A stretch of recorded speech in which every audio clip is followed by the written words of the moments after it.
Hey there, Sharon Horne-Ellstrom here. Welcome to day 1764 of What You Up To Now, documenting the journey, primarily nowadays online and offline business journey, but I share other things as well. Today, I create 2 pieces of content every morning. I'm actually traveling. I'm in Texas for the holiday week and Thanksgiving, so I'm not home, which is really unusual. And although it's been rainy since I got here and cold, I think we had 1 or 2 days of sunshine, but it's been cold since I hit Texas. Over a week ago or so. When did we leave? We left Wisconsin Monday. So it's been a week ago Monday. So it's been, I don't know, I've lost track of time. Everybody's gotten sick and not sick, and it's been kind of a crazy trip. But a really fun trip. And as cold and rainy as it is here in Texas, it is snowy and super cold up in Wisconsin. So I am delighted and excited and thankful and grateful to just be here. Our topics for Supersize Your Business for female entrepreneurs, or just supersize your business for people that want to grow and scale and build their business in ways that won't kill them, was the idiom, leave one to one's own devices, or leave one to their own resources, meaning you leave people alone to figure stuff out. You tell them what you want as an end result, but you don't dictate how they have to go about achieving that result. And depending on what it is and who you are and what you're trying to do, sometimes that works, sometimes that doesn't. Some people are automatic self-starters and independent and will create the result you want faster than you could have dictated or imagined possible. And others aren't self-starters. Everyone isn't anything, right? I happen to be very internally motivated and a self-starter, so I don't want people micromanaging me and telling me what to do.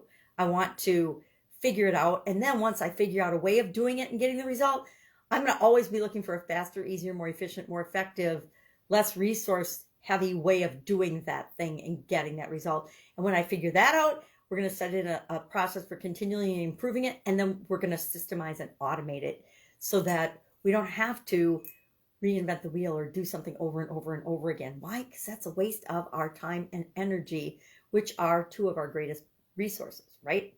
And then for No Nonsense November, day 22, it's actually 11/22/22, which I think is a really cool date, was and is your greatest resource. What is your greatest resources? Or resource, your greatest overall resource is you and all of you, right?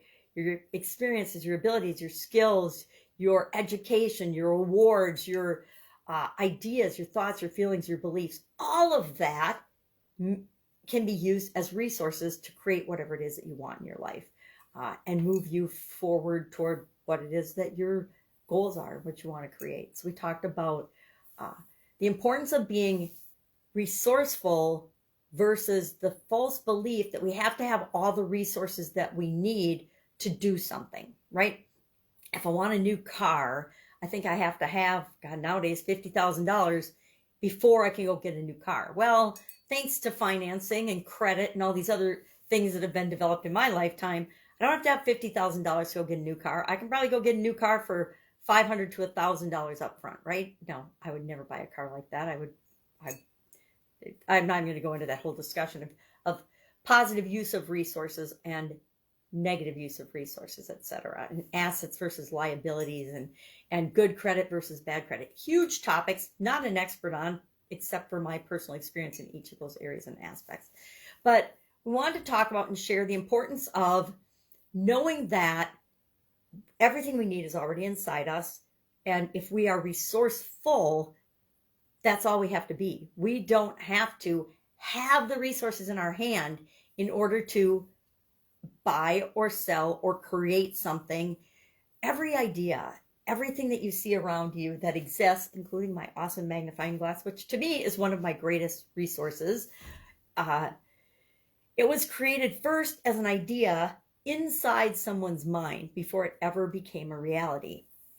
And chances are the person that invented the magnifying glass, and I don't know who this is, I've never looked into it, although I probably should because it's one of my favorite tools. Whoever invented this particular one or any magnifying glass first had the idea. And I got this one from my sister and my great niece. They were shopping one day and they're like, oh, look at that giant magnifying glass. Aunt Sherry could use that. So they bought me this, and I actually love it. And it's the one magnifying glass I brought on my travels with me because it's big enough to actually be very, very useful. But whoever did this,